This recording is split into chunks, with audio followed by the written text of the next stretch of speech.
Thank you. Let me first correct, us as Africans, we like introducing ourselves as your father's son. So I am Makhatule Wanika Mandela's son. It will happen that my father is forgotten and my grandfather becomes the popular face. But then again, let me also correct the assertion that I'm a minister. I'm actually a member of parliament serving in the National Assembly since May 2009, and I'm serving in my third term now in the Portfolio Committee of Agriculture, Land Reform and Rural Development as its chairperson. So that is who I am. Honorable Program Director, friends of Al-Aqsa, exhibitors and visitors, brothers and sisters, comrades and friends, may the peace and blessings of God Almighty be with you all. It gives me the greatest pleasure to be in your midst at this Palestine Expo. At the outset, allow me to applaud the work that has been done by the Friends of Al-Aqsa for an amazing accomplishment amidst immense pressure. This accolade they share with all the organizations, institutions, and individuals who had the courage of conviction to associate their brands with a cause that my grandfather, President Nelson Rolihlahla Mandela, described as, I quote, the greatest moral issue of our time, the struggle for Palestine. This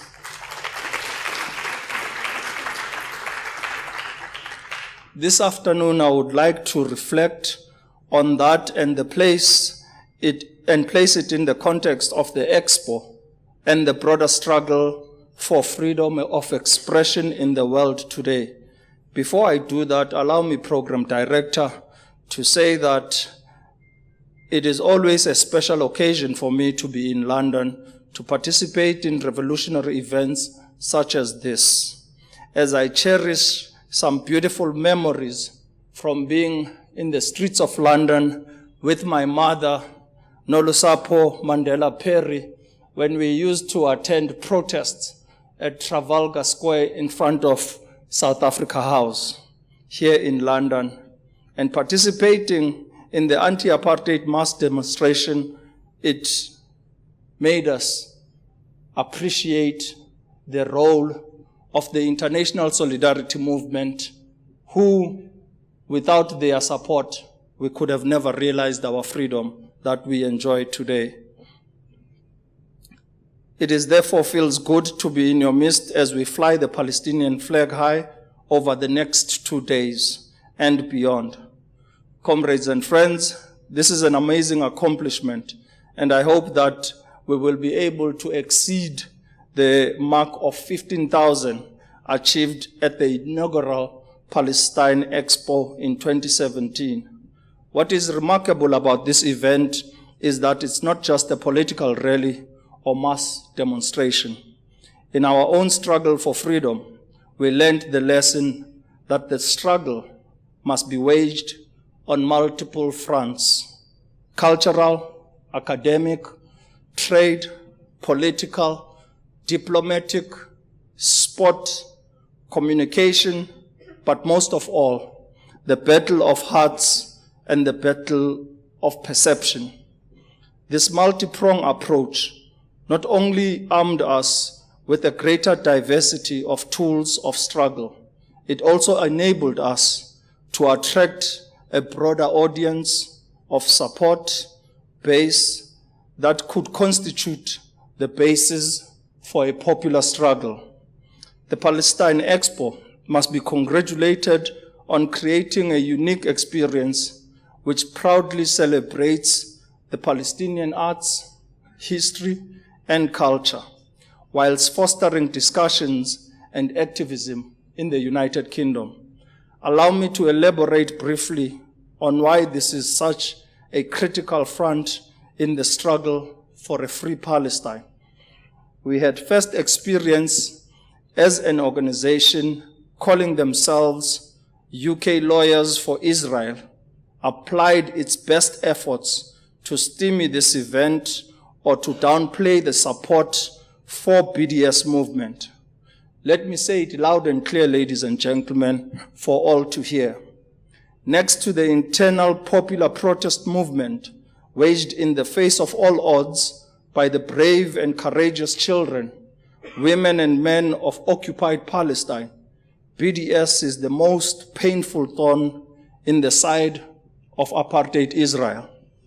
They cannot stomach its worldwide popular appeal and success and will do all in their power and might to obstruct, hinder, or stand in the way of any forum that advances the principles that BDS stands for. I have news for them, though. There is nothing you can do to stop the tsunami of history. You may frustrate, obstruct, or obscure, but in the end, justice will prevail.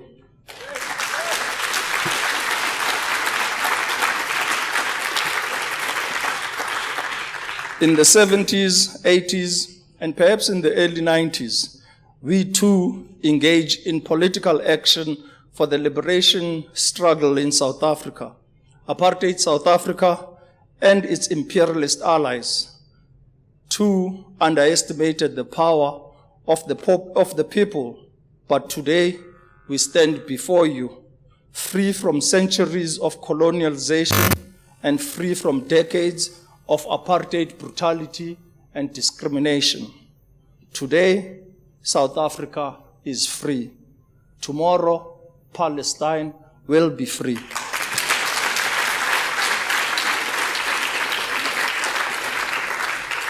This gathering right here reminds us of our date with history. My brothers and sisters, the Palestine Expo reminds us of the reality of a nation that has now withstood over 71 years of the Nakba. It reminds us of homes, farms, and villages that was once home to a vibrant community with a proud history, culture, language, and cuisine that has been usurped and occupied in gross violation of international law. 7 decades of ethnic cleansing and genocide perpetrated in the name of the myth of a land without people for a people without a land. Palestine Expo raises the bar of awareness and consciousness by combining the use of traditional forms of education with cutting-edge technology to raise awareness about Palestine. It brings people together to celebrate Palestine like never before. It holds the promise and the dream alive that one day we shall indeed celebrate a free Palestine. One day we shall celebrate in a free Jerusalem, the eternal capital of a Palestine state. Comrades and friends, I am often asked what is so important to us as South Africans about Palestine's struggle that Madiba declared during his visit in 1995 in Gaza, I quote, that our struggle is yet incomplete without the freedom of the Palestinian people, close quote. What does this really mean? In the darkest hour, program director of our struggle, when our leaders were incarcerated on Robben Island and others in jails of apartheid South Africa, whilst our comrades were driven into exile and internal rebellion was being crushed. It was the images of the brave and courageous young people of Palestine, armed with nothing but rocks and their bare hands, that inspired us. Those images found themselves in every street of the townships of South Africa, found themselves in every prison of South Africa, and found themselves right in the hands of my grandfather in Robben Island. He says those photos inspired them and ensured that they kept hope alive.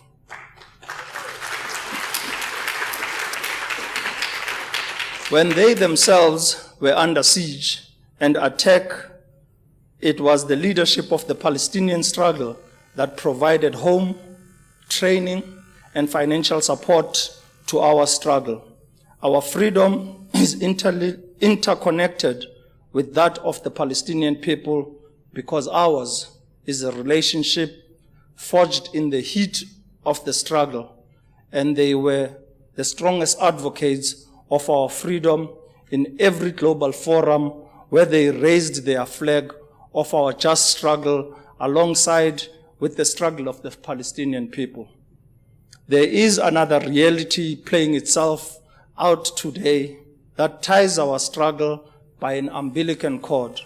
That reality is imperialism or neo-imperialism, offered as the deal of the century.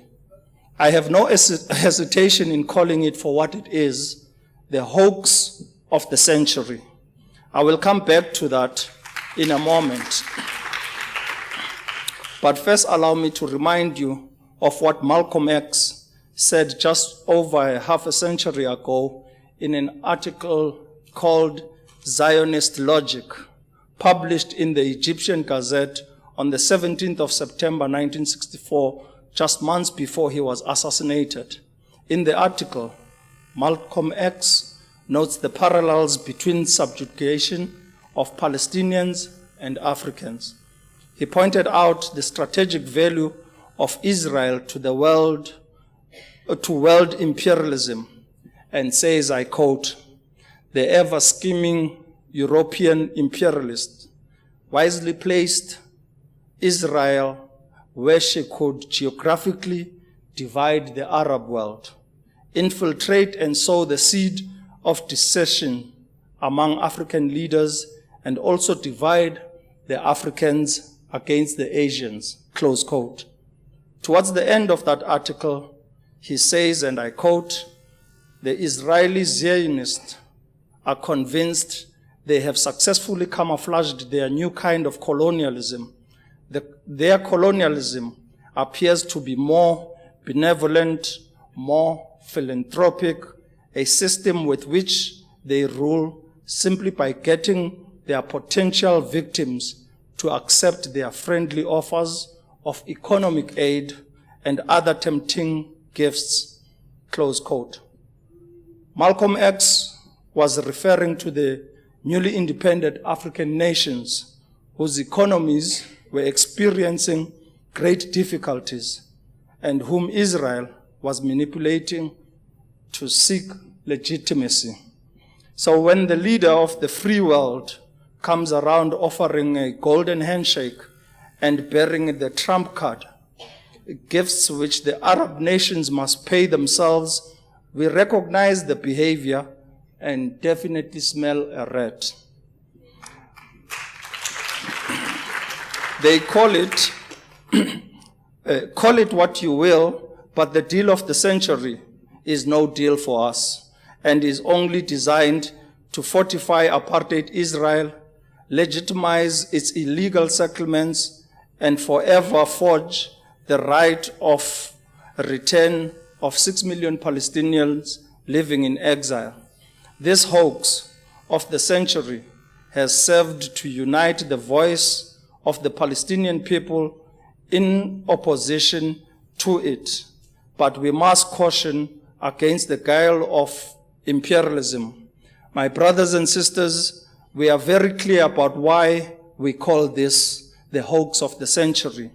There are indeed those who say we should wait and at least see what the deal is put on the table. Their reality stares us in the face. Trump has never been a friend of the Palestinian people, and he will never act in our best interest.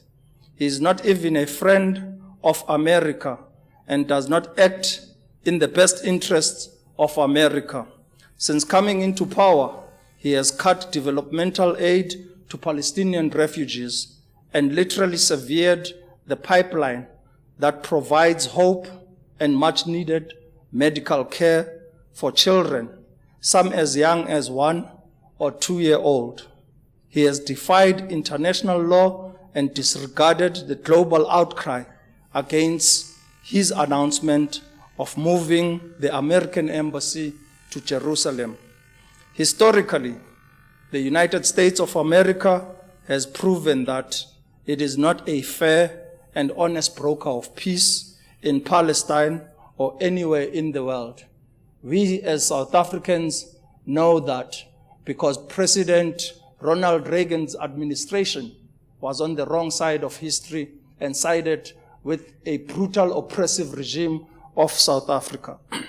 Nor will the USA ever recognize the view that the cause of the conflict dates back to 1948 with the creation of Israel, rather than Israelis' views of 1967 being the crucial point and the return of occupied territories being central to peace negotiations, and that the conflict has been a fight to bring home refugees to an occupied Palestine state. Those selling the hoax of the century must be told in no uncertain terms that the freedom of the Palestinian people is not for sale. Through decades of struggle, they have rejected all attempts of co-option and have persisted with the just moral stand that they have the victims of a process that they did not design, nor did they approve of it, nor will they ever approve of it. Even the good faith demonstrated by the Palestinians in the peace process has been betrayed by continued land grabs, expansion of illegal settlements, and obstinate refusal to right of return for all refugees. Comrades and friends, South Africans unashamedly demanded the right to self-determination and brought the brutal apartheid regime of South Africa to its knees. Palestinians have earned the right to self-determination under international law and innumerable UN resolutions. This is a right that nobody could deny us. And I dare say, nobody has the right to deny the Palestinians the right to self-determination. South Africa's history since 1652 is a history of colonization and systematic dispossession. This South African Native Land Act of 1913 overnight rendered blacks foreigners in the land of their birth and forced them onto 7% of the land. This was extended to 13% by 1936. Families and entire traditional communities were robbed of their homes, farms, and their land. Their crops, cattle, and possession were either disseminated or they had to be packed whatever they could onto ox wagons and head off to homeland reserves. Bantustans were created to move the majority of black South Africans to urban centers. Now, I come from such an environment. I grew up in the former Transkei, which was a Bantustan, a homeland reserve to hold blacks in a confined space. We were reduced as the vast majority of South Africans to only a 13% of the land, whilst 13% of white South Africans enjoyed the vast majority of the land at 87%. We fought for a one South Africa and fought for our liberation. Bantustans, homeland reserves never worked for South Africa. They will never work for Palestine.